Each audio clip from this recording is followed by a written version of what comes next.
ప్రేమ నమ్మకం కలిగిన మా ప్రియ పరలోకపు తండ్రి, మీ పరిశుద్ధ నామాన బడి తండ్రి, మొట్టమొదటిగా మీకు స్తుతులు స్తోత్రాలు తండ్రి. తండ్రి ఇంతవరకు తండ్రి మీ బిడ్డలు మరి కీర్తన ద్వారా మిమ్మల్ని స్తుతించి కనపరిచి మహిమపరిచారు తండ్రి. తండ్రి మీరు మహిమ పొంది ఉన్నారని మేమందరం హృదయపూర్వకంగా నమ్ముచున్నాం తండ్రి. తండ్రి సమయంలో చెప్తున్న నాకు తండ్రి, మరి నిలబడి చెప్తున్న నాకు సంయుతమైన జ్ఞానాన్ని, మరి ముఖ్యంగా మీ పరిశుద్ధాత్మ సహాయాన్ని అనుగ్రహించండి. బలహీనను బలపరిచి వాడుకోమన్నాం వేడుకుంటున్నాం తండ్రి. ఎందరైతే ఇక్కడ కూర్చుని వింటున్నారో వాళ్ళందరూ హృదయంలో ఫలించేయండి, నాటించేయండి. కేవలం విని విడిచిపెట్టి వారు కాకుండా తమను మాసుపరుచుకోకుండా విన్న మాటలో సారాన్ని పరమార్థాన్ని గ్రహించి మంచి మనసు మాత్రం దయచేయాలి తండ్రి. బలహీనను బలపరిచి వాడుకోమని మా ప్రభువును మీ ప్రియకుమారుడై క్రీస్తు వారి పేరటి ప్రార్థన మనవులు అడిగి వేడుకుంటున్నాం పరమ తండ్రి, ఆమేన్. మంచిదండి, కూర్చోండి. ప్రియమైన దేవుని వాళ్ళారా, మంచిది. మరి ఇంతవరకు దేవాది దేవుడు ప్రారంభ మొదలుకొని మరి ఇంతవరకు తోడుగా ఉన్నాడు. మరి వాక్ష పరిచర్యలో కూడా దేవుడు మనకు తోడై ఉండాలని మరి కోరుచున్నాం. ప్రియమైన దేవుని వాళ్ళారా, ప్రియమైన దేవుని వాళ్ళారా, మరి సమయంలో దేవుడు మనకిచ్చిన పరిశుద్ధ గ్రంథంలో ఉంచి కొన్ని విషయాలు మనం పరిశీలించి పరిశోధించి కలిసి కొన్ని విషయాలు నేర్చుకుందారు. దేవుడు పరిశుద్ధ గ్రంథంలో ఏమండి ఎన్నో చెట్ల కొరకు ఎన్నో విషయాలు తెలియజేశాడు. ఏమండి ఎన్నో చెట్ల కొరకు పరిశుద్ధ గ్రంథంలో దేవుడు ఎన్నో విషయాలు తెలియజేస్తాడు. ఎన్నో చెట్లు మనకు తెలుసు, అంజరపు చెట్టు అండి, ఒలివ చెట్టు, ద్రాక్ష చెట్టు, అలాగే ఎన్నో రకరకాల చెట్ల కొరకు దేవుడు మాట్లాడాడు. మనకి పరిశుద్ధ గ్రంథంలో మన ఎదురు ఉంచాడు. ప్రియమైన దేవుని వల్ల ఈరోజు ప్రియమైన దేవుని వల్ల ఒక చెట్టు కొరకు అంటే మనం ఆలోచించాలి. అది ఏ చెట్టు అంటే తుమ్మ చెట్టు. ఏ చెట్టు అండి? తుమ్మ చెట్టు. నిజంగా తుమ్మ చెట్టుని ఎవరు ఉపయోగించుకోరు. అంటే ఇంటి ముందు కానీ ఇంటి వెనకలు కానీ పెరట్లో కానీ వేసుకుంటారు. ఆ తుమ్మ చెట్టుని వేసుకోరు. ఆ తుమ్మ చెట్టుని పట్టించుకోరు. ఆ తుమ్మ చెట్టుని వేసుకోరు. ఆ తుమ్మ చెట్టుని ఎవరు దాని వైపు కూడా చూడరు, పెద్దగా పట్టించుకోరు. తుమ్మ చెట్ట అన్నట్టుగా ఏకడీజీగా తీసుకుంటారు. అది కూడా ఎక్కడ ఉంటుంది అంటే ఎక్కడో ఊరి చివర ఉంటుంది, తుప్పల్లో ఎక్కడో ఉంటుంది మూలన. వర్షం వచ్చిందనుకోండి, ఆ గానుగ చెట్టు కానీ మామిడి చెట్టు కానీ వేప చెట్టు కానీ దేని చెట్టు కింద కానీ వెళ్ళొచ్చు వర్షం వచ్చినప్పుడు. అది మనం వర్షం రాకుండా ఏం చేస్తుంది? కాపాడుతుంది. అలాగే ఎండ వచ్చినప్పుడు కూడా ఆ చెట్ల కిందకి వెళ్ళే అవకాశం ఉంది, అది నీడ ఇచ్చే అవకాశం ఉంది. కానీ ఎవరైనా తుమ్మ చెట్టు కిందకి వెళ్తారా? వెళ్ళరు. అది వర్షం రాకుండా ఆపుతుందా? నీడ ఇవ్వకుండా నీడ మనకి ఇస్తుందా? ఇవ్వదు. వర్షం రాకుండా ఆపలేదు అది. ఆ తుమ్మ చెట్టు కిందకి ఎవరు వెళ్ళరు. ఏ మామిడి చెట్టు కిందకో, కొబ్బరి చెట్టు కిందకో, ప్రియమైన దేవుని వల్ల గానుగ చెట్టు కిందకో ఏదో చెట్టు కిందకి వెళ్తారు. ప్రతి చెట్టు మనకి ఏమిస్తుంది అంటే నీడనిస్తుంది, అన్ని విధాలుగా సంరక్షిస్తుంది. మనం కూడా ఎక్కువగా పువ్వుల మొక్కలు అంటే రకరకాల పల వృక్షాల చెట్లు నాటుకుంటూ ఉంటాం మనం, సేలో కానీ మన ఇంటి ముందు కానీ పెరట్లో కానీ.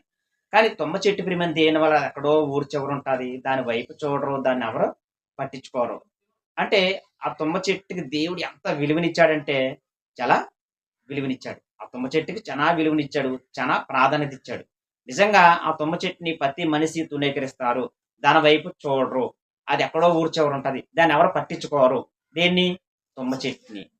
ఒకవేళ దానికి ఎందుకు వెళ్ళామనుకోండి, నీడకి దానికి ఏముంటాయి? ముళ్ళు ఉంటాయి, గుచ్చుకుంటాయి. అది గుచ్చుకుందనుకోండి చాలా ప్రమాదం అండి. ముళ్ళు గుచ్చుకుంటే చాలా ప్రమాదం. ఆ ముళ్ళు కూడా స్పెషలిస్టులు ఉంటారు, చాలా జాగ్రత్తగా పినిస్తో తీస్తూ ఉంటారు. ఒకప్పుడు తెలుసు మనకి పినిస్తులతో తీసుకునే రూపాయి అటువంటి ఏమి లేవు.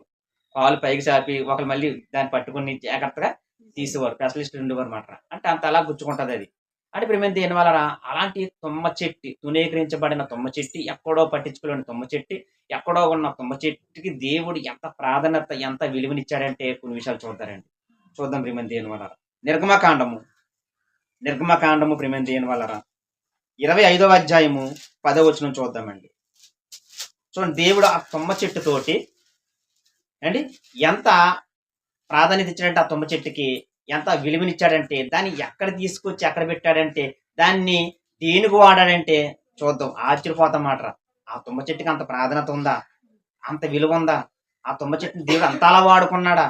చూడండి ఎంత ఎలా వాడుకున్నాడంటే, మనుషులు తునీకరించిన ఆ తుమ్మ చెట్టుని ఎలా వాడుకున్నాడంటే, మనుషులు పట్టించుకోలేని ఆ తుమ్మ చెట్టుని దేవుడు ఎలా పట్టించుకున్నాడంటే, ఎంత విలువ ఇచ్చాడంటే ప్రియమైన దేని వల్ల. దాన్ని ఎక్కడ ఉన్నది ఎక్కడ తీసుకొచ్చి పెట్టాడంటే, అది ఎక్కడ తీసుకొచ్చి పెట్టిన తర్వాత ఆ తుమ్మ చెట్టుకి ఎంత విలువ ఎలా వచ్చిందంటే కొన్ని విషయాలు చూద్దారండి. నిర్గమకాండము 25వ అధ్యాయము 10వ వచనం చూడండి. నిర్గమకాండం అండి 25వ అధ్యాయం 10వ వచనం. రైట్. వారు తుమ్మకర్రతో ఒక మందసము చేయవలెనని దాని పొడుగు చాలండి.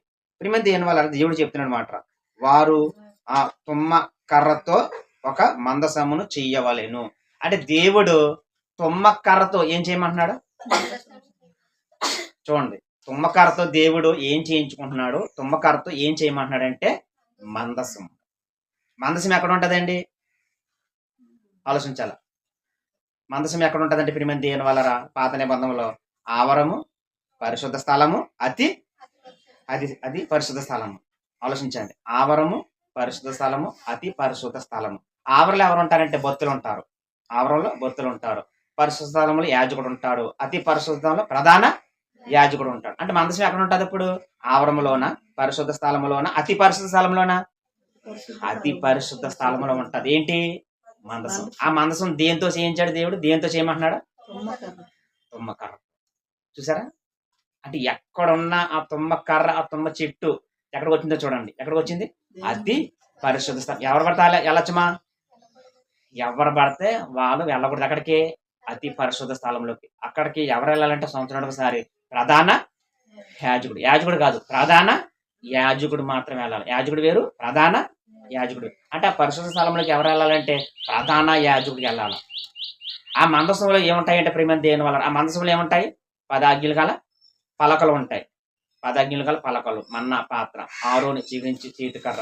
అంటే ఇలా 10 ఆజ్ఞలు ఆ మందసంలో ఉంటాయి. ఎంతకీ మందసము దేంతో చేయించాడంటే తుమ్మ కర్రతో మందసము చెయ్యవలెను. చూసారు ప్రియమైన దేవుని వల్ల ఆ తుమ్మ కర్ర లేదా తుమ్మ చెట్టు ప్రియమైన దేవుని వల్ల ఎక్కడ ఉంటుందంటే ఊరి చివరి ఉంటుంది, ఎక్కడో ఉంటుంది. దాన్ని ఎవరైనా పట్టించుకుంటారా? దాని వైపు చూస్తారా? దానికి విలువనిస్తారంటే ఇవ్వరు. కానీ విలువలేని ఆ తుమ్మ కర్రతోటి దేవుడు ఏం చేయించాడంటే మొట్టమొదట మందసం. ఈ తుమ్మ కర్రతోటి లేదా తుమ్మ చెట్టుతోటి, అది కర్రతోటి ఏం చేయండి మీరు? మందసము చెయ్యండి. ఆ మందసం తీసుకెళ్ళి ఎక్కడ పెట్టాలా? అతి పరిశుద్ధ స్థలంలో పెట్టాలా. చూసారు ప్రియమైన దేవుని వల్ల అంటే మనుషులు తునీకరించిన తుమ్మ కర్రని దేవుడు పట్టించుకోవడం లేదా? పట్టించుకున్నాడు. మనుషులు చూడరు, దేవుడు చూశాడు లేదా?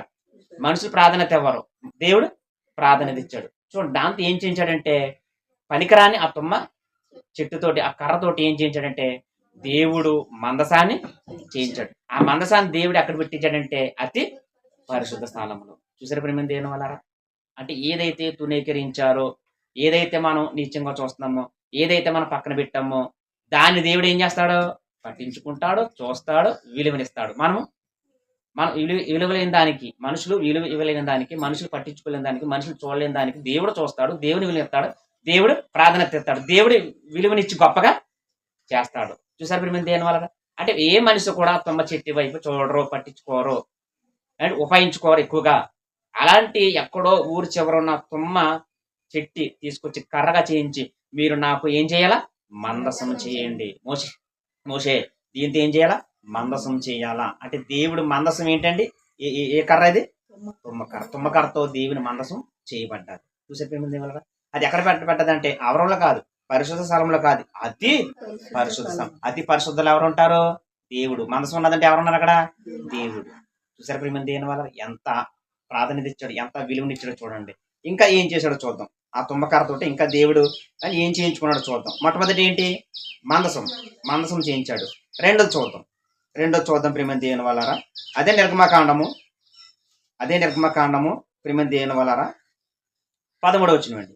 అది 25వ అధ్యాయము 13, 23, 30 కూడా చూద్దాం వచనాలు. అదే నిర్గమకాండం 25వ అధ్యాయం 13వ వచనం చూద్దాం. తుమ్మకర్రతో మోతకర్రలను చేసి వాటికి బంగారు రేకులను పొదిగించి వాటితో ఆ మందసమును చేయుటకు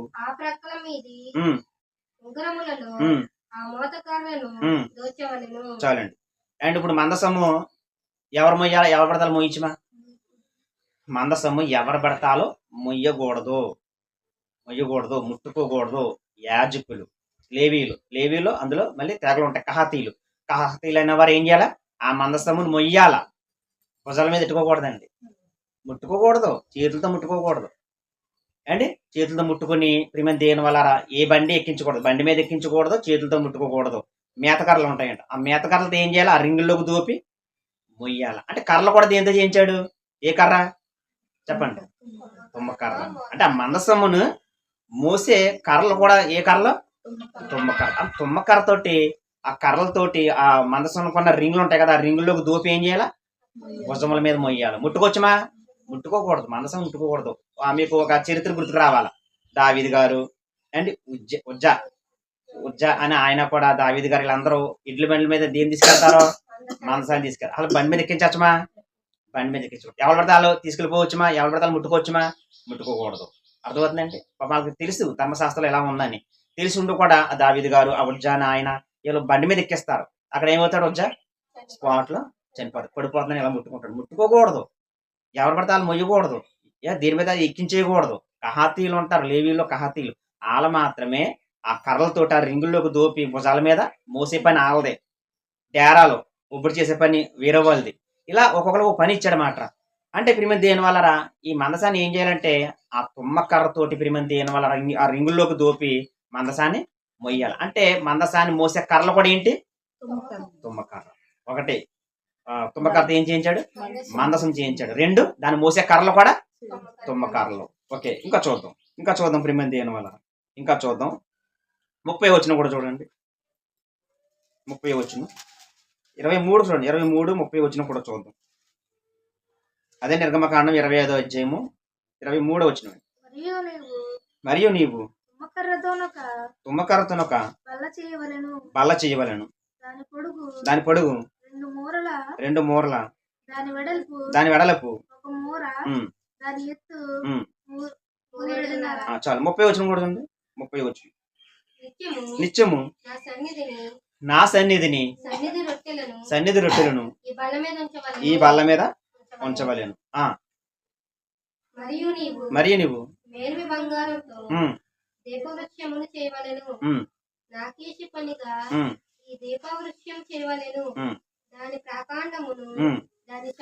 చాలండి. అంటే ఆ బల్ల కూడా ఎంత చేయమంటున్నాడండి? తుమ్మకర్రతో. ఒకటే మందసము తుమ్మకర్రతోటి, దాన్ని మోసే కర్రలు తుమ్మకర్ర. బల్ల కూడా ఏ బల్లది? యెహోవా బల్ల. ఇప్పుడు ప్రభు బల్ల. మనం కూడా ప్రభు బల్ల తీసుకుంటాం కదా. ఇప్పుడు ప్రభు బల్ల తీసుకుంటాం. ఆ బల్ల మీద ఏముంటాయి? రొట్టు రసం ఉంటుంది. ఇది ఎప్పుడెప్పుడు తీసుకోవాలా? ప్రతి ఆదివారం తీసుకోవాలి. అక్కడ ఏమన్నాడు? నిత్యము నా సన్నిధిల రొట్టు బల్ల అంటున్నాడు. నా సన్నిధి రొట్టెల బల్ల అంటున్నాడు. అంటే పాత నిబంధనల ప్రిమంతి దేని వల్ల రొట్టెల బల్ల ఉండేదంట. నిత్యము రొట్టెల బల్ల. అంటే బల్ల కూడా దేనితో చేయమంటున్నాడు? తుమ్మకర్రతో. అది దాని మీద ఏముండాలంటే నిత్యము నా రొట్టెలు ఉండవలేను. మనం కూడా ప్రిమంతి దేని వల్ల ప్రభు బల్ల తీసుకుంటాం కదండి. ప్రభు బల్ల ఇది కూడా ఎప్పుడెప్పుడు తీసుకుంటాం? మనం ప్రతి ఆదివారం తీసుకుంటాం. ఆ బల్ల మీద ఉంటాయంటే ప్రభు శరీరము, ప్రభు రక్తం ఉంటుంది. పాత నిబంధనలో యెహోవా బల్ల, కొత్త నిబంధనలో ప్రభు బల్ల. ఆలోచించండి. ఆ ప్రభు బల్ల మీద ఉంటాయంటే రొట్టు రసం ఉంటుంది. అంటే ఆయన రక్త మాంసాలు ఉంటాయి. ఆ పాత నిబంధనలో కూడా ప్రిమంతి దేని వల్ల ఆ రొట్టెల బల్ల కూడా దేంతో చేయమన్నాడు? తుమ్మకర్రతో చేయమన్నాడు. ఒకటి మందసము తుమ్మకర్రతోటి, ఆ మోసే కర్రలతోటి తుమ్మకర్ర. అలాగే రొట్టెల బల్ల కూడా దేంతో చేయమన్నాడు? తుమ్మకర్రతో. చూసారా? ఆ తునీకరించబడిన తుమ్మకర్ర, ఎక్కడో ఉన్న తుమ్మకర్ర, అంటే ఎవరు పట్టించుకున్న తుమ్మకర్రని తీసుకొచ్చి ప్రిమంతి దేని వల్ల చక్కగా దాన్ని చెక్కించి మందసం చెయ్యాలా. ఆ మందసం మోసే కర్రలు కూడా తుమ్మకర్రలు అవ్వాలా. దాన్ని రింగుల్లోకి పంపించి మీరు ముట్టుకోకూడదు, మొయ్యాలా. అలాగే రొట్టెల బల్ల కూడా మీరు దేంతో చేయాలా? తుమ్మకర్రతో చేయాలా. చూడండి ఎలా వాడుకున్నాడు తుమ్మకర్రని. ఆ తుమ్మకర్రని దేవుని సన్నిధిలో పరికరాలుగా, అంటే ఒక పనిముట్లుగా ఎలా వాడుకుంటున్నాడు చూడండి. ఒక తుమ్మకర్రని అనేక రకాలుగా పనులకు ఉపయోగించుకుంటున్నాడు. చూసారు ప్రిమంతి దేని వల్ల? అది తునీకరించబడిందేనా? తునీకరించబడిందే. దానికి ఇంతకి వెళ్తే నీడవదు. అది వర్షం రాకుండా ఆపలేదు. ప్రిమంతి ఎండ మనకు తగలకుండా ఆపలేదు. అది మళ్ళీ గుచ్చుకుంటుంది, మనకి ప్రమాదం ఎక్కడో ఉంటుంది. దాన్ని ఎవరు పట్టించుకోరు. ఆలోచించండి ప్రిమంతి దేని వల్ల. అలాంటి తుమ్మకర్రని, ఎక్కడో ఊరి చివరన్న తుమ్మకర్రని తీసుకొచ్చి మందసం చెయ్యాలా, బల్ల చెయ్యాలా, రొట్టెల బల్ల చెయ్యాలా, ఆ మేతకర్రలు చెయ్యాలా. ఇంకా చూద్దామండి. ఇంకా కొన్ని విషయాలు చూద్దాం. చూడండి ఇంకా ఎంత ప్రాధాన్యత ఇచ్చాడో మనం చూద్దాం ప్రిమంతి దేని వల్ల. అదే నిర్గమకాండము 26వ అధ్యాయము 15వ వచనం అండి. ఇంకేం చేయమంటున్నాడు చూడండి.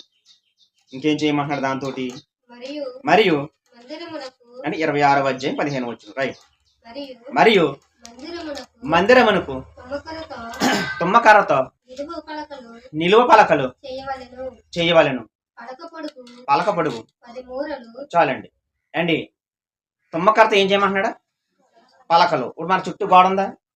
ఇల్లు కట్టుకున్నారు, ఇల్లు కట్టుకుని చుట్టూ ఏం కట్టారు? ప్రహారీ గోడ కట్టారు. అలాగే ఆ మందసము ఉన్న ఆ డేరా చుట్టూ పలకలు చేయమంటున్నాడు. పలకలు చేయమంటున్నాడు అండి. ఇటు 20 పలకలు, ఇటు 20 పలకలు, ఇటు 3 పలకలు, ఇటు 5 పలకలు. అంటే ఆ తుమ్మకర్త ఏం చేయమంటున్నాడు? పలకలు చేయమంటున్నాడు. అంటే చుట్టూ సపోర్ట్ గా మాట ప్రొటెక్షన్. మన గోడ ఎలా ఉంది చుట్టూ, ఇప్పుడు ఎవరు రాకుండా కానీ ఏమి రాకుండా కానీ, అలాగే ఆ మందసం ఉన్న ఆ డేరా చుట్టూ తుమ్మకర్త ఏం చేయమంటున్నాడు? పలకలు చేయమంటున్నాడు. ఇటు 20, ఇటు 20, ఇటు 3, ఇటు 5. అంటే ఇలా పలకలు చేయమంటున్నాడు తుమ్మకర్త చుట్టూ ఆ మందసానికి సపోర్ట్ మాట. మన ప్రహరీ ఎలా ఉంది అలాగే. అంటే ఆ పలకలు కూడా ఆ తుమ్మకర్త ఏం చేసుకుంటున్నాడు? సపోర్ట్ గా చేయించుకుంటున్నాడు. ఒక ప్రహరీ, మన భాషలో ఒక ప్రహరీగా ఆ తుమ్మకర్ర తోటి ప్రేమ దేని ఆ మందసం చుట్టూ సపోర్ట్ గా ఒక గోడ కింద చేయమంటున్నాడు. దేనితోటి? తుమ్మకర్ర తోటి పలకలు. మళ్ళీ చదవనమాట 15 వచ్చిన. మరియు మందిరమునకు, చూసారా? మందిరమునకు మనం కూడా మందిరం కట్టుకుంటామండి. చుట్టూ గోడ కట్టుకుంటాం, ఇల్లు కట్టుకుంటాం, చుట్టూ గోడ కట్టుకుంటాం. అలాగే దేవుని మందిరం ఏంటప్పుడు అంటే పక్ష గుడారం. పక్ష గుడారం అప్పుడు పాత నిబంధనలు మోసుకెళ్ళిపోయే గుడారం మాట. సొలొమోను కాలానికి టెంపుల్ కట్టారు పరిమంగా, అంటే పరిమితంగా టెంపుల్ కట్టారు సొలొమోను కాలానికి. మరి అప్పుడు దాకా ఆ పక్ష గుడారం మోసుకెళ్ళిపోయే పక్ష గుడారం మోసే కాలంలో ధర్మశాస్త్రంలోని అది సొలొమోను వచ్చాక పరిమితంగా పెట్టేస్తారు, అందులో పెట్టేశారు మందసాన్ని. కానీ అప్పుడు దాకా ఓ దిక్కున ఉండేది కాదు, మోసుకెళ్ళిపోయింది మాట. ఆ మోసుకెళ్ళిపోయి ఆ మందసం చుట్టూ ఏమండాలంట?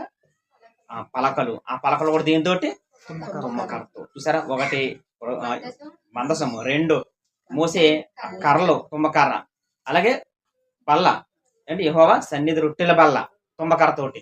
ఆ గోడ కూడా పలకలతోటి. ఈ పలకలతో గోడ కింద పలకలు దేంతో చేయించుకుంటున్నాడు? తుమ్మకర్రతో చేయించుకుంటున్నాడు. ఇంకా చూద్దాం 26 వచ్చింది.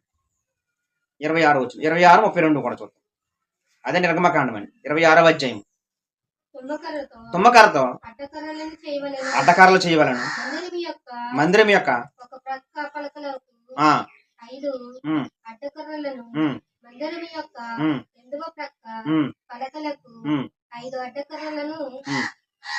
పడమటి వైపున 32 చూడండి. 32 వచ్చింది. తుమ్మకర్రతో చేయబడి బంగారు రేకు పొదిగిన 4 స్తంభముల మీద దాన్ని వేయవలెను. దాని వంకులు బంగారువి, వాటి దెమ్మలు వెండివి. చాలండి. ఇప్పుడు ప్రియమైన దేని వల్ల మందసము చేయించాడు అండి. మందసము చేయించాడు, దాన్ని మోసే కర్రలతోటి తుమ్మకర్రతో చేయించుకున్నాడు. అలాగే యెహోవా బల్ల, రొట్టెల బల్ల, అలాగే పలకలు, మందసము. చూడండి బలిపీఠం కూడా దీంతో చేయించుకుంటాడు చూద్దాం. బలిపీఠం కూడా దీంతో చేయించుకున్నాడు చూద్దాం. 23వ చూద్దాం అన్నమాట. 27వ అధ్యాయము. 27వ అధ్యాయం అదే నిర్గమకాండము ప్రారంభవచ్చు. మరియు 5 మూరల పొడుగు 5 మూరల వెడల్పు గల బలిపీఠమును తుమ్మకర్రతో నువ్వు చూడండి. ఒకటి ఎలా చేయించుకున్నాడు చూడండి. బలిపీఠం కూడా దేంతో? ఇప్పుడు తుమ్మకర్రతో. ప్రజలు ఏం చేసేవారు? ఇశ్రాయేలు వాళ్ళ పాపముల నిమిత్తము బలి పశువుని తీసుకొచ్చేవారు. ఆ బలి పశువు ఎక్కడ వదించాలా? ఆ బలిపీఠం మీద ఆవరంలోని గంగాలము బలిపీఠం ఉంటది. గంగాలం దేనికంటే నీళ్లు కడుక్కోవడానికి. ప్రియమైన దేని వల్ల అంటే ప్రజలు కూడా భక్తులు కూడా ఇశ్రాయేలు బలి పశువుని తీసుకొచ్చినప్పుడు ఆవరంలోకి యాజకుడు ఏం చేయాలా అంటే ఆ పశువు మీద చేతులు ఉంచి వాళ్ళ పాపముల నిమిత్తం దాన్ని ఆ బలిపీఠం మీద ఏం చేసేవాడు? అర్పించాడు. అంటే బలిపీఠం కూడా దేనితోటి? తుమ్మకర్ర. చూసారా? మందసం ఎన్ని? తుమ్మకర్ర. దాన్ని మోసే కర్రలో తుమ్మకర్ర. యెహోవా రొట్టెల బల్ల తుమ్మకర్ర. గోడలు పలకలు లేదా తుమ్మకర్రతో. 5 బలిపీఠం. అంటే బలిపీఠం కూడా దేనితోటి? తుమ్మకర్రతో. చూసారు ప్రియమైన దేని వల్ల? ఇప్పుడు ఎలా పడతాలు వచ్చేస్తున్నాం దేవుని సన్నిధిలోకి. అప్పుడు ఎలా పడతాలు రావచ్చుమా అండి? ఆవరము పరిశుద్ధ స్థలము, అతి పరిశుద్ధ స్థలము. ప్రజలు ప్రియమైన దేని ఆవరణలోనే ఉండాలి, లోనికి రాకూడదు. ఇప్పుడు డైరెక్ట్ గా మనం దేవుని సన్నిధిలోకి వచ్చేస్తున్నాం లేదా? ఇప్పుడు మనం డైరెక్ట్ గా దేవుడి సన్నిధిలోకి వచ్చేస్తున్నాం. మరి అప్పుడు అలా వచ్చే ఉన్నదా? అప్పుడు అలా రావడానికి వీలుండేది కాదు ప్రియమైన దేవుని వల్ల. అప్పుడు ప్రజలు భక్తులు యాజకుడితో చెప్పుకుంటాడు, యాజకుడు దేవుడితో చెప్పుకుంటాడు. ఇప్పుడు మనము డైరెక్ట్ దేవుడితో మాట్లాడుకుంటాం. డైరెక్ట్ దేవుడితో మాట్లాడుకుంటున్నాం మనం. కానీ అప్పుడు దేవుడితో మాట్లాడుకునే అవకాశం ఉందా? యేసుక్రీస్తు రాలేని చూపు డైరెక్ట్ దేవుడితో మాట్లాడుకునే అవకాశం లేదు, మధ్యవర్తి ఉండేవాడు. కానీ ప్రియమైన దేవుని వల్ల మనం డైరెక్ట్ గా యేసుక్రీస్తు ద్వారా దేవుడితో మాట్లాడుతున్నాం. ఇప్పుడు డైరెక్ట్గా దేవుడి సన్నిధిలోకి వచ్చేస్తున్నాం. ఇప్పుడు ఎలా పడితే అలాగా వచ్చేస్తున్నాం. కానీ అప్పుడు ఎలా పడితే అలా రాను ఉండేది కాదు. ఆమరంలోనే ఉండాలి. ఏం చెప్పుకున్నా ఆ యాజకుడికి చెప్పుకోవాలి. ఆ యాజకుడు దేవునికి విజ్ఞాపన చేసేవాడు. ప్రజల నిమిత్తం పాపముల నిమిత్తము బలి పశువు వధించేవాడు. ప్రియమైన దేని వల్ల వాళ్ళకన్నా గొప్ప ధన్యత మనం పొందుకున్నాం. పాత నిబంధనలు ఉన్న బొత్తుల కన్నా మంచి ధన్యత పొందుకున్నాం మనం ప్రియమైన దేని వల్ల. ఆలోచించండి. అంటే 5 రకాల పరికరాలు తుమ్మకరతో చేయించాడు. అంటే ఆ తుమ్మకరకే ఏం పదం అంటే తెలుసండి? మేలిమి బంగారం. చూద్దాం ఆ మాట చూద్దాం. నిర్గమకాండం కింద చదువుకున్నాం కదా ప్రారంభంలో. నిర్గమకాండం 25వ అధ్యాయం 10వ వచనం ప్రారంభంలో చదువుకున్నాం కదా. చూడండి, ఆ తుమ్మకర్తకి ఏం పదకం అన్నాడు ఇప్పుడు? నిర్గమకాండం 25వ అధ్యాయం 10వ వచనం. వారు తుమ్మకరతో ఒక మందసము చేయవలెను. దాని పొడుగు 2 మూరలున్నర, దాని వెడల్పు 3 మూరలున్నర, దాని ఎత్తు 3 మూరలున్నర, దాని మీద మేలిమి బంగారు రేకు పొదిగింపవలెను. తుమ్మకర్ర మీద మేలిమి బంగారు రేకు పొదిగింపవలెను. లోపలను వెలుపలను దానికి చాలండి. చూడండి, తుమ్మకర్రకి మళ్ళీ ఏం పథకం అన్నాడమ్మా? అసలు కర్ర అనకూడదండి. మందసం తుమ్మకర్ర చేయించాడు కదా, ఆ మందసం తుమ్మకర్ర చేయబడ్డది కదా, దానికి బంగారపు రేకులు లోపలను వెలుపులను పొదగాలంట. అంటే కర్ర అనకూడదు తుమ్మకర్ర. అంటే ఆ తుమ్మకర్రకి ఏం పొదుగుతున్నాడంటే బంగారం పొదుగుతాడు. అండ్ ఎప్పుడైతే ఆ తుమ్మకర్ర తీసుకొచ్చి దేవుడి సన్నిధిలో వాడుకున్నాడు దేవుడు అనేక రకాలుగా, అలా వాడుకోవడమే కాదు బంగారంతో పొదిగాడంట. ఎప్పుడైతే బంగారం పొదగబడ్డదో ఆ మందసానికి ఏమొచ్చింది? విలువ వచ్చింది. అంటే విలువ లేని తుమ్మకర్రకి ఏమొచ్చింది అప్పుడు? విలువ లేని తుమ్మకర్రకి విలువ వచ్చింది. ఎవరు పట్టించుకోలేని దేవుడు పట్టించుకున్నాడు. ఎవరు చూడలేని తుమ్మకర్రని దేవుడు చూసి దానికి ప్రాధాన్యత ఇచ్చి విలువిచ్చి వాడుకున్నాడు లేదా? వాడుకుంటున్నాడు. చూసారు దేని వల్ల? ఆలోచించండి. ఎక్కడో ఉన్న తుమ్మకర్రని అండి ఎవరు పట్టించుకోలేంది, ఎక్కడో ఉన్నదాన్ని పనికిరాలేంది, ఇది పని చేయదు అని నీచంగా చూసిన దాన్ని దేవుడు తీసుకొచ్చి ఎంత విలువిచ్చాడు చూడండి, ఎంత ప్రాధాన్యత చూడండి, ఎలా వాడుకుంటున్నాడా. చూసారు ప్రియమైన దేని వల్ల? మేలిమి బంగారంతో ఏం చేస్తాడంట? పొదుగుతున్నాడు. ఎప్పుడైతే మేలిమి బంగారం వెలుపల లోపల పొదుగారో ఆ కర్రకి ప్రియమైన దేని వల్ల ఎంతో విలువ వచ్చిందండి, ఎంతో విలువ వచ్చింది. అంటే తుమ్మకర్రతో ఏం చేయబడ్డది? దేవుని మందసం. ఆ దేవుని మందసం ఏమంటది? 10 ఆజ్ఞలు గల పలకలు ఉంటాయి. ఆ మందసమే ఏంటి అప్పట్లో? దేవుడు. మందసం అంటే ఎవరండి? దేవుడు. ఆ మందసం ఎక్కడ ఉంటే అక్కడ విజయం ఎవరికి? ఇశ్రాయేలుకి. తప్పు చేశారు అనుకుని అపజయం అనుకో, వాళ్ళు బాగున్నప్పుడు ఆ మందసం ఎక్కడ ఉంటే వాళ్ళకి విజయం, అనేక మంది మీద విజయం. అంటే ఆ మందసం ఉన్న చోట ఇశ్రాయేలు రే దేవుడు. మందసం కాదు అవి, దేవుడు ఎక్కడ ఉన్నాడు. మందసం ఉందంటే ఎవరున్నారు? దేవుడు. అంటే ప్రేమ దేని వల్ల? ఆ తుమ్మకర్రతో దేవుడు చూడండి ఎన్ని రకాలుగా చేయించుకున్నాడు అండి. ఒకటి బలిపీఠం అంటున్నాడు అండి, ఆ రొట్టెల బల్ల అంటున్నాడు, కర్రలు అంటున్నాడు, మోసే కర్రలు అంటున్నాడు అండి, ఆ పలకలు, బలిపీఠము, మందసం, అంటే ఎన్ని దేంతో చేయించాడంటే తుమ్మకర్రతోటి. ఆ తుమ్మకర్రకి ఏం పొదిగాడంటే వెలుపుల లోపట బంగారం పొదిగాడు. ఇప్పుడు విలువ వచ్చిందా లేదా చెప్పండి? మామూలు విలువ కదండి, గొప్ప విలువ వచ్చింది అంటే గొప్ప ప్రాధాన్యత వచ్చింది. దేవుడు చూడండి దానికి ఎంత మంచి పేరు తీసుకొచ్చాడు, మంచి ఎంత విలువనిచ్చాడు చూడండి. ఇప్పుడు దాన్ని మనం అప్లై చేసుకోవాలి. ఆ తుమ్మకర్ర ఎవరప్పుడు చెప్పండి? ఆ తుమ్మకర్ర ఎవరో? ఆ తుమ్మకర్ర ఇప్పుడు మనం అప్లై చేసుకోవాలి, ఆత్మీయంగా తీసుకోవాలి. ఇప్పుడు ఆ తుమ్మకర్ర ఎవరు కాదు, నేను మీరు. మనం కూడా ఒకప్పుడు ఎక్కడ ఉండేవాళ్ళు? క్రీస్తులో రాకముందు ఎక్కడో ఉండేవారు. ఎక్కడో ఉన్న మనల్ని తీసుకొచ్చి ఎక్కడ పెట్టాడు? ఇప్పుడు చూద్దాం. ఇప్పుడు ఆ తుమ్మకర్రకి ఎంత ప్రాధాన్యత ఇచ్చిందో, ఎలా వాడుకున్నాడో, దేవుడు ఎంత ఘనత ఇచ్చాడో, ఎంత విలువ వచ్చిందో, ఎలా వచ్చిందంటే విలువ బంగారముతో పొదిగాడు. అంటే ఇప్పుడు మనం కూడా దేంతో పొదిగిందో తెలుసా? ఈ వాక్యమనే బంగారం. ఎలా పొదిగాడో, ఎలా తీసుకొచ్చాడో, ఎలా పొదిగాడో ఇప్పుడు చూద్దాం.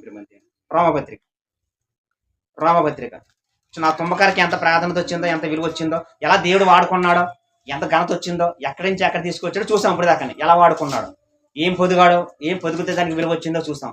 ఇప్పుడు మనకు అప్లై చేసుకుందాం. ఆ తుమ్మకర్ర ఎవరు కాదు అండి, మనమే. ఆ తుమ్మకర్ర లాగా ఎక్కడో ఉండే తుమ్మకర్ర మనం కూడా ఒకప్పుడు ఎక్కడ ఉండేవారు చూద్దాం. రోమపత్రిక 13వ అధ్యాయము. దీని రోమపత్రిక 13వ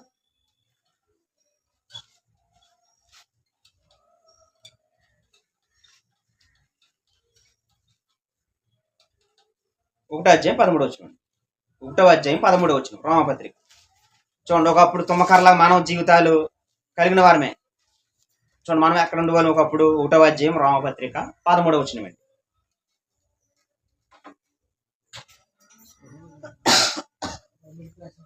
రోమపత్రిక అండి. ఒకసారి కొలసి తీయండి. కొలసి పత్రిక క్షమించండి, కొలసి పత్రిక తీయండి. కొలసి పత్రిక 1వ అధ్యాయం 13 వచనం. ఆ తుమ్మకారం మనం అప్లై చేసుకోవాలి. ఇప్పుడు ఆయన అనగా అండి, ఆయన అనగా తండ్రి అయిన దేవుడు.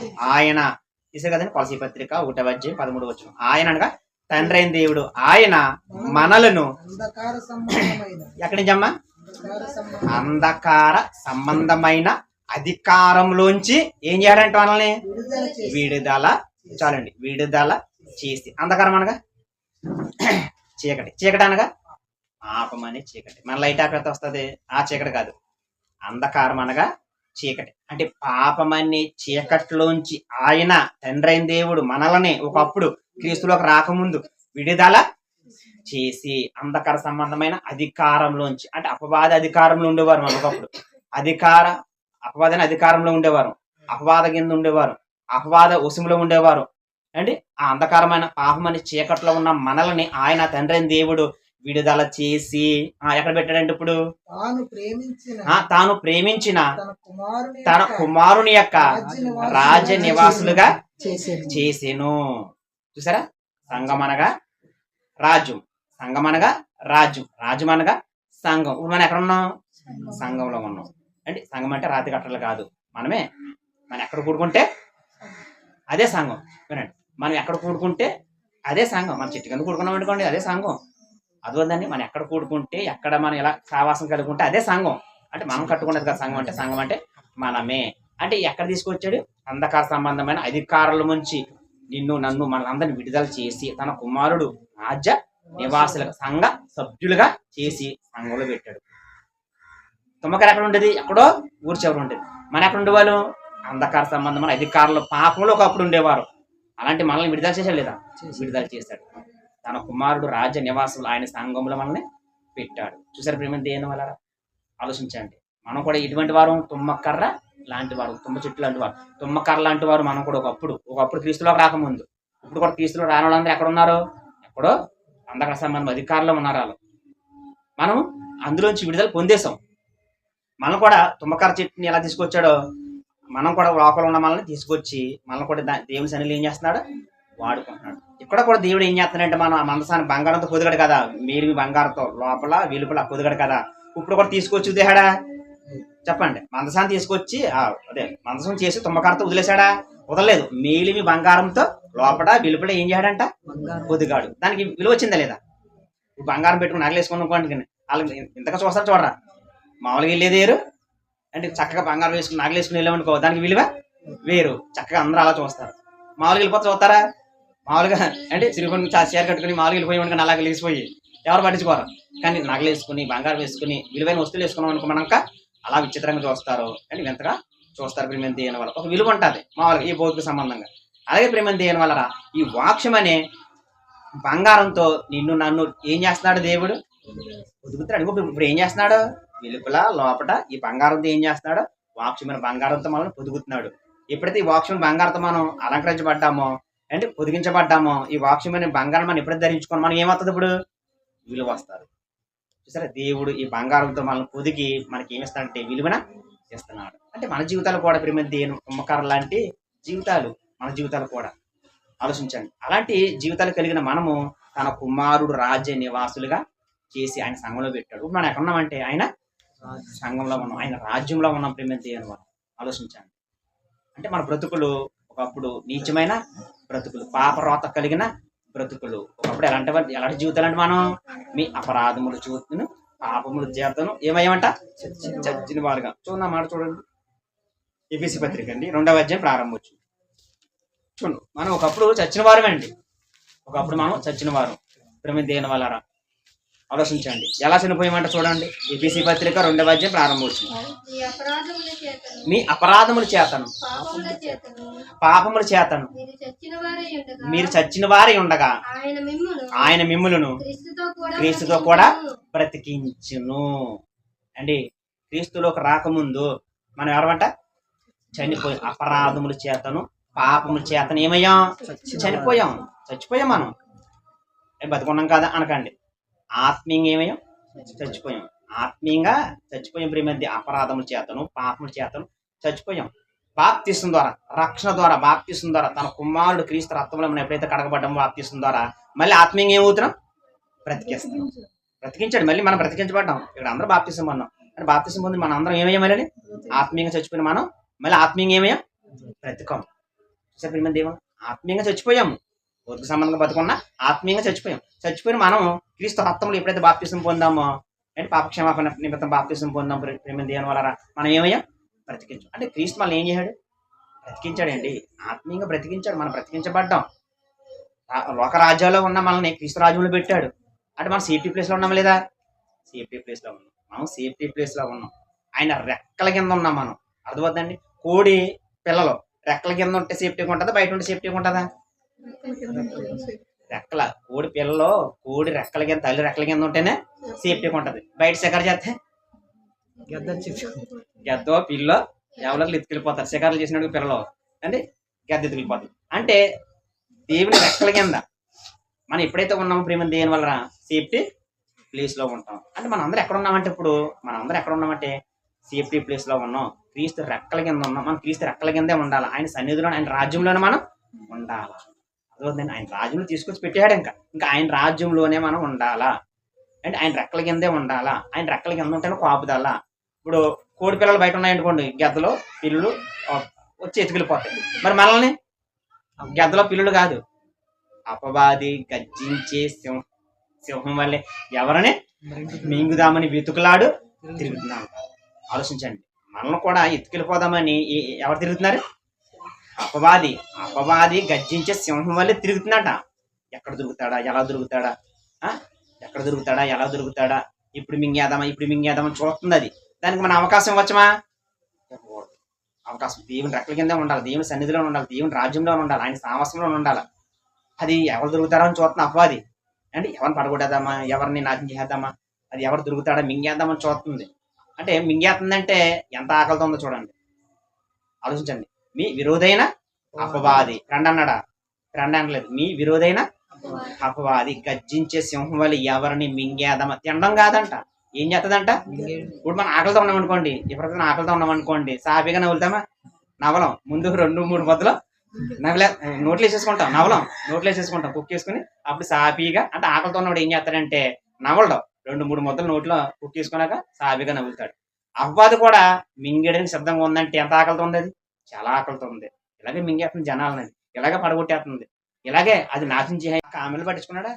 కామెళ్ళు పట్టించుకుంటే ఒక ఎత్తుని రక్షించినా? చెప్పండి. కుడివైపు ఉన్న ఎత్తుని రక్షించాడు లేదా? బతుకుండగా అనేక మందిని రక్షించాడు యేసుప్రభు. కానీ యేసుప్రభు చచ్చిపోతాడు ఇంకా కొన్ని క్షణాలు అనక ఒక వ్యక్తిని ఏం చేశాడు? రక్షించాడు. నిజంగా కామెళ్ళు పట్టించుకుంటే ఆ వ్యక్తిని రక్షించినా? కామెళ్ళు ఏం పట్టించుకోలేదు అండి. ఏది పట్టించుకోలేదు. కామెంట్లు కింద నుంచి ఎన్నో మాట్లాడుతున్నారు, ఏం పట్టించుకోలేదు. కానీ సిలువు మీద ఉండి కూడా దేవుని మాటలు చెప్పి ఆ వ్యక్తిని ఏం చేశాడు? రక్షించాడు. ఆ కామెంట్లు పట్టించుకుంటే ఆ వ్యక్తి రక్షించబడినా, ఆ వ్యక్తికి దేవుని మాటలు చెప్పినా, సువార్త చెప్పిన యేసుప్రభు. ఆలోచించండి దేని వల్ల యేసుప్రభు సరిపోయిన క్షణాల్లో కూడా ఒక వ్యక్తిని ఏం చేశాడు? మార్చాడు. కింద కామెంట్లు ఏం పట్టించుకోలేదు. కానీ అంటే మనం ఏమీ పట్టించుకోకూడదండి, ఏమి పట్టించుకోకూడదు. మన దేవుని పనిలో వెళ్ళిపోవడమే, దేవుడికి అప్పు చెప్పడమే, దేవుడే చూసుకుంటాడు. మీ భారం నా మీద ఏంటి, నేను మోతాను అంటున్నాడు. ఏమంటాడమ్మా? మీ భారం నా మీద వేయండి. ఏదైనా సరే అది ఏ భారమైన, చీక, చింత, అవమానమా, నిందల, నిష్ఠూరల, ప్రాబ్లలా ఏదైనా వచ్చినా సరే నా మీద నేను చూసుకుంటాను అంటున్నాడు. మనం ఏం చేస్తున్నాం? మేమే మోసేస్తున్నాం అంటున్నాం. అంటే మేమే మోసేసుకున్నాం అంటున్నాం. కానీ ఏదో వచ్చినా ఆయన మీద వేస్తే ఆయన నేను మోస్తాను అంటున్నాడు. దేవుడు ఆయనకు అప్పచెప్పడం ఆయన చూసుకుంటాడు. మన పని మనం కొనసాగించుకోవడం, మన వెళ్ళిపోవడమే ప్రేమ దేని వలన. ఆలోచించండి. అంటే యేసు వైపు చూడమంటాడు. మనం ఎవరి వైపు చూడాలంటే యేసు వైపే చూడాలా. యేసు వైపు చూసే మనం పరిగెట్టాలి ముందు ప్రేమ దేని వలన. ఇంకా కొన్ని విషయాలు చూద్దాం. చివరిగా ఇంకా కొన్ని విషయాలు చూద్దాం ప్రేమ దేని వలన. ఇంకా కొన్ని విషయాలు చూద్దాం అండి. రోమపత్రిక 5వ అధ్యాయము 3-4 వచనాలు చూడండి.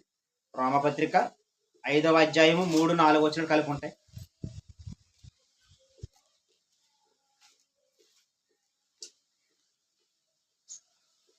రోమపత్రిక అండి. అంతేకాదు ఒకసారి స్లోగా చదవండి. శ్రమ వస్తుందంట. శ్రమ వస్తుందంట రానంటాడు. శ్రమ వస్తుంది. శ్రమలు ఏముండాలంట? ఓరు. శ్రమ ఏనండి బాగానండి. శ్రమలు వస్తాయి. శ్రమలు వస్తాయి ప్రేమ దేని వలన. శ్రమలు రావని చెప్పలేదు, నిందలు రావని చెప్పలేదు, నిష్ఠలు రావని చెప్పలేదు, మీరు ఎక్కడ కొనుక్కోవడం చెప్పలేదు దేవుడు, మీరు ఎక్కడ పాపం చేయలేదని చెప్పలేదు. అలాగండి నేను బాప్తిస్మం పొందానండి పాపం చేయలేదు అన్నవారు ఎవరు ఉంటారా? ఒక్కడ ఉండడు. ఏదో రకంగా ప్రతి మనుషులు ఏముంటుంది? ఏదో ఒకటి ఉంటుంది. ఏదోటి కొందరు కనిపెడతారు, కొందరు కనిపెడతారు. దొరికితే దొరలు, దొరికితే దొంగలు, దొరకపోతే దొరలు, దొరకపోతే దొరలు, దొరికితే దొంగలు. ఆలోచించండి మేము దేని వాళ్ళారా. ఏ భేదం లేదు, అందరూ ఆలోచించండి. ఇక్కడ ఏమంటున్నాడంటే శ్రమలు వస్తాయి. శ్రమలు వచ్చినప్పుడు శ్రమ ఓర్పును, ఓర్పు పరీక్ష నిరీక్షణను కలుగు చేయనని ఎరిగి శ్రమల యందును అతిశయపడదు. ఇప్పుడు శ్రమల యందు ఏం చేయాలా? అతిశయపడాలి, ఆనందించాలా. చదువు కంటిన్యూ చేయండి. ఎందుకనగా ఈ నిరీక్షణ మనలను సిగ్గుపరచనివ్వదు. విశ్వాసంతో ముందుకెళ్ళామనుకున్నా ఆయన మీద అన్ని మనకు వచ్చి ఆయన మీద మోపుకుని ప్రభా నీ చేతిలో చెప్తాను ఇది ప్రాబ్లం అని అంటే మళ్ళీ ఏం చేయనాడంటే సిగ్గుపరచినవాడు. మనం అనుకుంటాం సిగ్గుపడిపోతాము, నవ్వులు పాలు అవ్వమనిపోతాము, ఇలా అయిపోయి ఇలా అని. పడ్డవారు చెడ్డవారు కాదు. భక్తులు ఉన్నారు లేదా? పడిపోయారు లేదా? పెద్ద పెద్ద భక్తులు పడిపోయారు, లిగిసారు, సరి చేసుకున్నారు. అంటే దేవుడు కూడా భక్తులు ఎందుకు పెట్టాడంటే మాదిరిగా, బాబు మానవులు మీరు పడిపోతారు, ఇంకో భక్తులు పడిపోయారు కొంతమంది, అందరు కాదు అండి. వాళ్ళు లిగిసారు, మీరు కూడా లెగండి మరి చక్కగా వాళ్ళ జీవితాలు కొనసాగించుకున్నారు కూడా మేము దేని వలన అంటే ఆ శ్రమ, ఓర్పు అంటే ఓర్పు, పరీక్ష నిరీక్షణ. ఈ నిరీక్షణ ఈ విశ్వాసం మిమ్మల్ని ఏం చేయదంటున్నాడు? సిగ్గుపరచనివ్వదు. అంటే ఆయన నమ్ముకున్న బిడ్డలు సిగ్గుపరిచే దేవుడు కాదు ప్రేమ దేని వలన. ఆయన నమ్ముకున్న బిడ్డల్ని తలెత్తుకునేలా చేస్తాడు, నిలబెడతాడు. ఎప్పుడు ఆయన మీద ఆనుకుని ఆయన మీద మనం అండి విశ్వాసంతో, నిరీక్షణతో, ఓర్పు, సహనంతో ఎప్పుడైతే ముందుకు వెళ్ళిపోం ప్రేమ దేని వలన కంపల్సరీ మనల్ని ఎక్కడైతే మనల్ని అండి చెడ్డ పేరు వచ్చింది అనుకున్నామో, ఎక్కడైతే మనల్ని నవ్వులపాలు అయ్యామనుకున్నామో, ఎక్కడైతే మనం తునీకరిస్తాను అనుకున్నామో వాళ్ళ మధ్యలో ఏం చేస్తాడు? తలెత్తుకునేలా చేస్తాడు. ప్రేమ దేని వలన నిజంగా దేవుడు మనల్ని ప్రేమించి అండి కృప చూపి మంచి జీవితాలని, మంచి బ్రతుకుల్ని ఇచ్చాడు లేదా? మంచి జీవితాలు ఇచ్చాడు, మంచి బ్రతుకుల్ని ఇచ్చాడు. నిజంగా చాలా అదృష్టవంతులు క్రీస్తున్నామని మనం అండి. ఆయన సంఘంలో ఉన్న మనం, ఆయన రాజ్యంలో ఉన్న మనం అంటే ఆయన నమ్ముకున్న మనం చాలా అదృష్టవంతులు, చాలా ధన్యులు. ఈ ధన్యకారం బయటలో కొందా అండి? లేదు ప్రేమ దేని వలన. నిజంగా అపవాదండి అండి. బైబిల్లో కూడా దేవుని కుటుంబాలు ఏం చేసింది? పాడు చేసింది, చిట్లు పెట్టింది, పాడు చేసింది అండి, నవ్వులు పాలు చేసింది. ఎన్నో కుటుంబాలు ప్రేమ దేని వలన తల ఎత్తనీయకుండా చేసేసింది. మనం ఎంత ఆలోచించాం ప్రేమ దేని వలన? అపవాది పనే. కానీ అపవాదికి చోటు ఇవ్వకండి. అపవాదికి ఏం చేద్దాడు? చోటు ఇవ్వకండి. ఇంకో నా ఎద్దకు రండి, మీ ఎద్ద నుంచి అపవాది వెళ్ళిపోతుందండి. నా ఎద్దకు వచ్చిన ఎడల అపవాది మీ ఎద్ద నుంచి వెళ్ళిపోతుంది అంటున్నాడు. నా ఎద్దకు రండి, నా ఎద్దకు వస్తే అపవాది వెళ్ళిపోతుంది. ఏదేమైనా ప్రేమ దేని వలన కష్టాలు, బాధలు, కన్నీరు, చీకు, చింతలు ఇన్ని ఏమొచ్చినా ఆయన ఎద్దే మనం పెట్టుకోవాలి. ఆయనకే మనం ఏం చేయాలా? చెప్పాలా. భక్తులు చూడండి, ఏ ప్రాబ్లం వచ్చినా దేవుడు చెప్పుకున్నారు లేదా? ఇప్పుడు అన్న ఉందండి, అన్న ప్రాబ్లం ఏంటి చెప్పాలి. సొమ్మీల తల్లి అన్న ప్రాబ్లం ఏంటి? పిల్లలు లేరు. పిన్నినాక పిల్లలు ఉన్నారు, కానీ అన్నాక పిల్లలు లేరు. సూడుబోడు మాటలు అండి ఏలం చేస్తున్నారు ఇంట్లో వాళ్ళే. కానీ ఆమె ప్రాబ్లం ఏంటంటే బిడ్డలు లేరు. దేవుని సన్నిధికి వెళ్ళింది. దేవుని సన్నిధి తన బాధ చెప్పుకుంది, దాని ప్రాబ్లం చెప్పుకుంది. మళ్ళీ ఇంటికి వచ్చేటప్పుడు జవాబు పొందుకుందా లేదా? పొందుకుంది. దేవుడు దర్శించాడు, గర్భాన్ని తెరిచాడు. ప్రేమ దేని వలన ఆమె సొమ్యలు ఇచ్చాడు లేదా? అంటే దుఃఖాన్ని నాట్యముగా మార్చాడా లేదా? అంటే దుఃఖాన్ని నాట్యంగా మార్చే దేవుడు మన దేవుడు. దుఃఖాన్ని ఏం చేస్తాడు?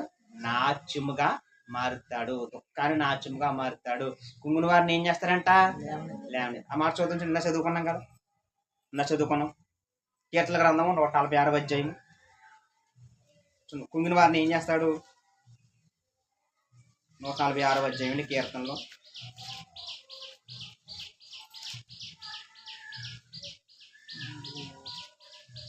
ఇలా చదువుకున్నాం కదండి. 146 అధ్యాయము ఎంతమ్మా?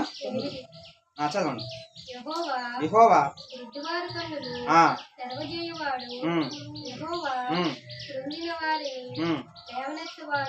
ఒకసారి అండి, కుంగుని వారిని అలా ఉంచేస్తానంటున్నాడా? అలా ఉంచుతున్నాడా? కుంగుని వారిని అలా ఉంచుతానంటలేదు. కుంగుని వారిని ఏం చేస్తాడు? లేవనెత్తుతాడు. అర్థమవుతుందండి? కుంగిన వారిని లేవనెత్తే దేవుడు, గుండె చెదిరి వారిని బాగు చేసే దేవుడు, దుఃఖంలో ఉన్న వారిని నాట్యముగా మార్చే దేవుడు, ఆనందపరిచే దేవుడు, నాట్యంగా మార్చేవాడు, దుఃఖంలో ఉన్నవాడిని గుండె చెదిరిన బాగు చేసేవాడు, కుంగిన వారిని లేవనెత్తేవాడు. ఆలోచించండి, అంత గొప్ప దేవుడు మనం నమ్ముకున్న దేవుడు. అర్థమవుతుందండి? మనకు వచ్చిన ప్రాబ్లం ఇంకా చిన్న చిన్న ప్రాబ్లాలు, మనకు చిన్న చిన్న ప్రాబ్లాలు వస్తాయి, కానీ భక్తులకి ఎన్నో మహా అగ్ని వంటి శ్రమలు వచ్చినాయి. దేవుడు అప్పు చెప్పారు. దేవుడు వదిలేసాడాలనే వదలలేదు. మరణ పర్యంతం నమ్మకముగా ఉండు అంటే, మరణ పర్యంతం మనం ఎలా ఉండాలంటే నమ్మకముగా ఉండాలి. ఏది వచ్చినా సరే దేవుడికి అప్పు చెప్పడమే. ఆయన మనకు చేయకపోతే ఎవరు చేస్తాడు? చెప్పండి. మనం మన పిల్లలకి చేయకపోతే పక్కన కూడా చేస్తామా? చెప్పండి. మనం ఏదైనా కొనాలన్నా, వాళ్ళకి ఎట్టాలన్నా, చూడాలన్నా మన పిల్లలకి చేస్తాం, మన పిల్లలకి కొంటాం అండి. వాళ్ళు బాగుండాలని కోరుకుంటాం, వాళ్ళు బాగోవాలని చూస్తాం మనం. అలాగే దేవుడు కూడా మరి మనకు చేయకపోతే ఎవరు చేస్తాడు? ఆలోచించండి. మన పిల్లలు బాగుండాలని కోరుకోమా? మరి ఆయన పిల్లలమైన మనల్ని బాధల్లో, కష్టాల్లో, కన్నీరులో, దుఃఖాల్లో, శ్రమలో వదులుతాడా? వదలదాం. ఎవరు విడిచినా, తండ్రి విడిచినా, తల్లి విడిచినా, ఎవరు విడిచినా నేను నిడువును ఎడబాయును. యెహోషువ, నేను మోషే తోడున్నట్లుగా నీకు తోడుగా ఉంటాను, నిబ్బరము కలిగి ధైర్యముగా ఉండుము, నేను నిడువును ఎడబాయును. మన దేవుడు విడిచేవాడు కాదు పిలిమంతి అని వాళ్ళ మనం విడిచిపెట్టేస్తామో కానీ దేవుడు విడిచిపెట్టడు. ఆలోచించండి. దేవుడు కుంగిన వారిని లేవనెత్తేవాడు, గుండె చెదిరిన వారిని బాగు చేసేదేవాడు అంటే, దుఃఖంలో ఉన్నవారిని నాట్యముగా మార్చే దేవుడు, దుఃఖంలో ఉన్నవారిని ఆనందించే దేవుడు, ఎవరైతే సిగ్గుపడుతున్నారో వాళ్ళని తలెత్తుకునే చేసే దేవుడు. చివరిగా మాట చూసి ముగించుకున్నారు. కీర్తనల గ్రంథము 91వ అధ్యాయము. కీర్తనల గ్రంథము 91వ అధ్యాయము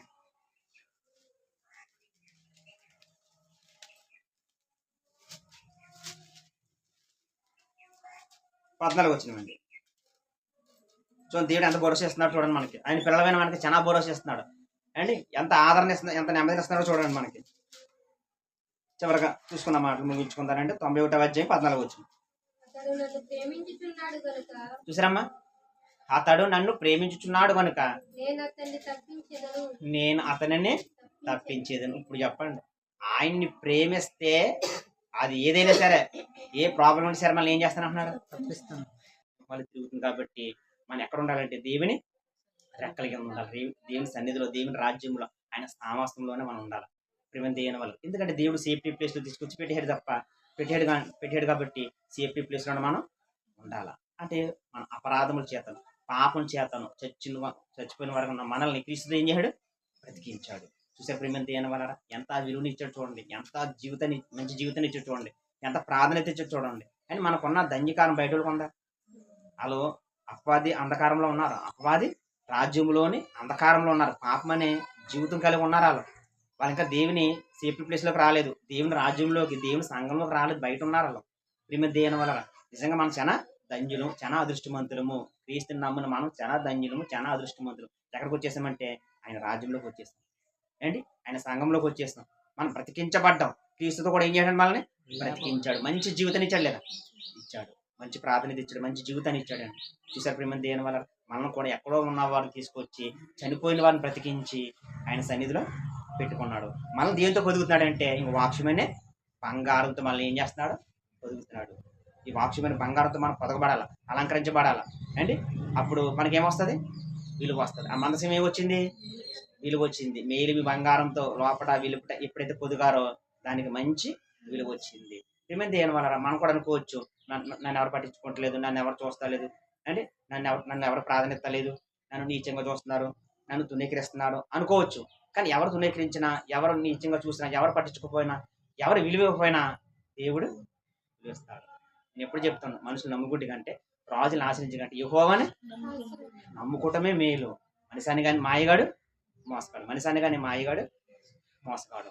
ఆలోచించండి. ఎవరో పట్టించుకోవట్లేదండి, ఎవరో చూస్తలేదండి, ఎవరో విలుగెత్తలేదండి, ఎవరు ఏదనుకుంటారు అనుకోకూడదండి. లోకులు మనుషులు అంటే ఎవరంట? లోకులు కాకులు. ఆలోచించండి ప్రియమైన దేవుని వాళ్ళారా. మనం ఎవరిని పట్టించుకోకూడదు. మన పని మనం చేసుకుంటూ వెళ్ళిపోవడమే. ఆలోచించండి. ఎందుకంటే ప్రియమైన దేవుని వాళ్ళ దేవుడు మాట చెప్తున్నాడు చూద్దాం. దేవుడు మాట చెప్తున్నాడు చూద్దాం అండి. ఎబ్రీ పత్రిక 12 అధ్యాయం ప్రారంభం వచ్చిన చూడండి. దేవుడు అండి విలువ లేని వారికి విలువనిస్తాడు, ప్రాధాన్యత ఇస్తాడు. దేవుడు పట్టించుకోడు. దేవుడు చూస్తాడు. మనుషులు చూడకపోవచ్చు, మనుషులు పట్టించుకోవచ్చు, మనుషులు ఏదో అనొచ్చు, మనుషులు మనం తొక్కేయచ్చు. కానీ దేవుడు మనిషి అండి పడిపోయిన రుందుకులు తొక్కేస్తాడు. దేవుడు పడిపోయినండి లేపే స్వభావం అదే. లేపే స్వభావం దేవుంది. పడిపోయినండి లేపడం కాదు, ఇంకో 2 తొక్కులు తొక్కే స్వభావం మనిషిది. మనిషి ప్రేమ వేరు, దేవుని ప్రేమ వేరు. మనిషి ప్రేమ స్వార్థమైన ప్రేమ, కానీ దేవుని ప్రేమ నిస్వార్థమైన ప్రేమ. ఆయన అద్దకు వచ్చేవాడిని తోసివేసే దేవుడు కాదు. మనిషి తోసేస్తాడు. నన్ను క్షమించండి, నిన్న మారాను అన్నాం అనుకోండి, అసలు ఒక విషయం చెప్తున్నానండి. జైల్లోని ఇంకా రేపు ఉరిశిక్ష మాట ఖైదీకి రేపు ఉరిశిక్ష. ఎంత బతిమాలుతున్నాడు, అయ్యా నన్ను ఉరిశిక్ష చేయకండి, నేను మారిపోయాను, మనసు మార్చుకున్నాను, నేను మారిపోయి నీకు ఏ తప్పులు చేయను, నన్ను వదిలేయండి, చక్కగా బతుకుతాను, మంచి జీవితాన్ని పొందుకుంటాను, క్షమించండి. కాళ్ళు చేతులు పట్టుకుంటూ వదిలేరా? లేదండి, కాల్చి పడేశారు. నన్ను చంపకండి, నేను మారిపోతాను, నేను బుద్ధి తెచ్చుకున్నాను, నేను తెలుసుకున్నాను, నేను ఇంకా నిలబడతాను, నేను మంచిగా బతుకుతాను, ఎవరిని చంపను, ఎవరిని కొట్టను, ఏ తప్పులు ఏ పాపాలు చేయను, నన్ను క్షమించండి అంటే అక్కడ అధికారులు ఏం చేశారు? క్షమించారా? క్షమించలేదండి, కాల్ చేసి అంతే. చూసారా? అదే దేవుని దగ్గరికి వచ్చి నన్ను క్షమించంటే ఏం చేస్తాడు? ఆయన అతకొచ్చి వారిని తోసివేసే దేవుడు కాదు. వెల్కమ్ నా కుమార్తె రా అంటాడు దేవుడు. కానీ మనిషి అతలు బాగుంటాడు. మనిషి ఏమంటాడు? అతలు బాగుంటాడు. మనిషి మారినా నువ్వు అలా చేస్తావు, నువ్వు ఎలా చేస్తావు దప్పుతారు. అవునా? దేవుడు మునుపుటి పాపాలను వెళ్ళి ఎత్తి చూపడంట. తెలుసా? దేవుడు మునుపుటి పాపాలను ఎత్తి చూపడం. మరి మనిషి ఒకప్పుడు అలా ఉన్నా, ఒకప్పుడు ఎలా ఉన్నా, మనం ఎలా చేసావు అంటే మారిపోయినాను, బతుకు మార్చుకున్నాను, అది మనిషి స్వభావం. దేవుడు చటాప్ మారవా? ఓకే. సౌలు ఉన్నాడు కదా, సౌలు పట్టుకున్నప్పుడు దేవుడు పక్షం అయ్యాడు దమస్క గేట్ కాడ సౌలుని. అండి ప్రభావ నేను వాళ్ళని చంపని సంఘాన్ని పాడు చేశాను, చటాప్ ఆపి. నేను అడిగానా? గత జీవితాన్ని అడిగాను నేను? నో, వదిలే, కొత్త జీవితాన్ని పొందుకున్నాం అంతే. నేను అలా చేస్తే అడగను. దేవుడు అడగడు. మనం మారడమే కావాలి దేవుడికి, నిలబడమే కావాలి దేవుడికి. అర్థమవుతుందండి? దేవుడు తప్పులు ఎత్తి చూపి ఇచ్చేవాడు కాదు, కానీ మనుషులు ఎత్తు చూపుతారు. ఆలోచించండి ప్రియమైన దేవుని వాళ్ళారా. చూద్దామండి. ఎబ్రీ పత్రిక 12వ అధ్యాయం 13 ప్రారంభం వచ్చిన చూద్దాం.